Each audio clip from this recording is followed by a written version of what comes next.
Athens did not stumble into democracy fully formed. Its legal system evolved through a series of deliberate interventions, and at the heart of this transformation were the Nomothetai, the lawmakers entrusted with revising and codifying the city's laws. Far from being mere scribes or ceremonial figures, the Nomothetai were the instruments through which the Athenians sought both stability and flexibility in governance, balancing the authority of tradition with the practical needs of a rapidly changing polis. Understanding their role reveals how Athens shifted from the arbitrary judgments of magistrates to a more structured, codified system that could be debated, amended, and enforced by the citizen body itself.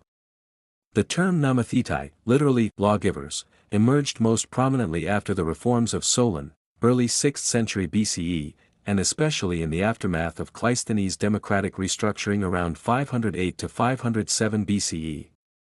While Solon laid the foundation for written laws and Cleisthenes reorganized political institutions into demes and tribes, the Nomothetai became the mechanism by which existing statutes could be scrutinized, modified, and approved by the citizen assembly. They were not permanent officials but rather selected groups, often drawn from former magistrates or experienced legislators, whose authority derived from the assembly's sanction. Their power lay not in enforcement but in legal formulation. They could propose revisions, clarify ambiguities, and consolidate disparate regulations into coherent codes. In practice, the Nomothetai operated at the intersection of ritual, politics, and law. Their work often began with an audit of existing laws, identifying contradictions, obsolete regulations, or statutes that allowed magistrates excessive discretion. For example, certain homicide laws or property disputes previously left room for inconsistent local interpretation were now subject to standardization. The Nomothetai would then draft proposed amendments or new laws, sometimes drawing on precedents from respected earlier legislations or even foreign practices, and present these proposals to the ecclesia, the citizen assembly. Only after the assembly debated and approved them did these laws acquire binding authority. One of the most striking features of this process was its emphasis on public participation. Unlike modern legislative bodies, which function largely behind closed doors, the Nomothetais' proposals were often read aloud, explained in public, and open to challenge by any citizen. This openness served a dual purpose: it legitimized the legal reforms and acted as a form of social education, familiarizing the populace with the evolving body of laws. Furthermore, this method ensured that the law was not purely the product of elite will but had at least the appearance of communal consent, reinforcing the democratic ethos. The Nomothetai were also instrumental in integrating new legal innovations. For instance, after the draconian code of the 7th century BCE, notorious for its harsh penalties, the Nomothetai played a critical role in softening punishments and introducing proportionate measures. They recognized that laws needed to be adaptable, not frozen relics of the past. By codifying modifications in response to social pressures, economic changes, or moral concerns, the Nomothetai transformed Athenian law into a living system, capable of evolving while retaining legitimacy. Interestingly, the Nomothetai's influence extended into constitutional reforms as well.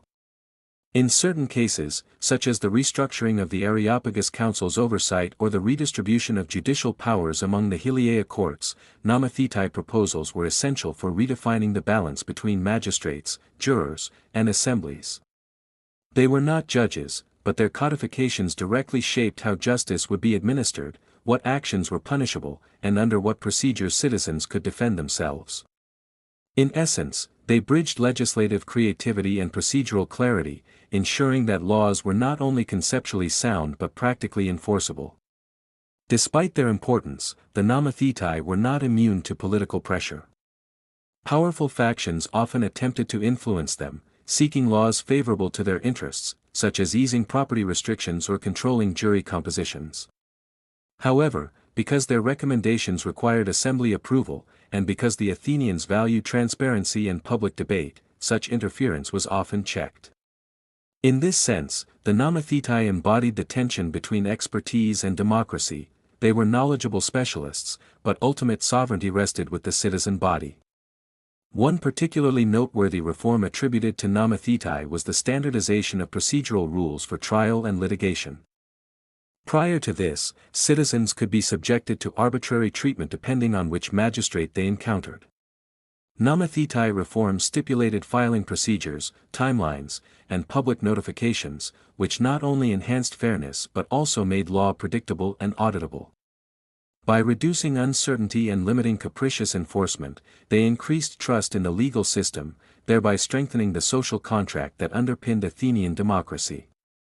In hindsight, the work of the Nomothetai was revolutionary not because they invented democracy or wrote laws in isolation, but because they institutionalized the very process of legal reform.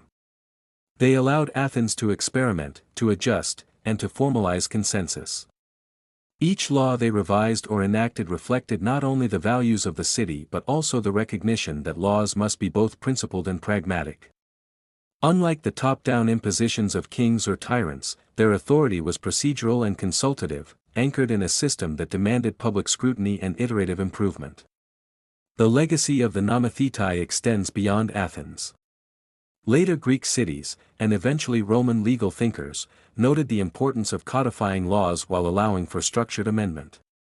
The concept of an intermediate body that bridges expertise, public participation, and legislative authority can be seen as a precursor to modern legislative committees, judicial review commissions, and constitutional reform bodies. By institutionalizing lawmaking as a deliberative, participatory process, the Nomothetai contributed to a legal culture that valued reasoned debate, transparency, and accountability. Ultimately, Athens' transformation was less about radical innovation and more about systematizing legal evolution. Through the Nomothetai, the city developed mechanisms for consistency, public engagement, and adaptability. Laws became not static pronouncements but tools for managing civic life, balancing the needs of individuals and the collective. The Nomothetai remind us that democracy is not only about voting or holding office, it is about the careful crafting of rules that make civic life intelligible, fair, and governable. Without them, Athens might have remained a city of arbitrary justice. With them, it became a city where law could change with reason, debate, and consent.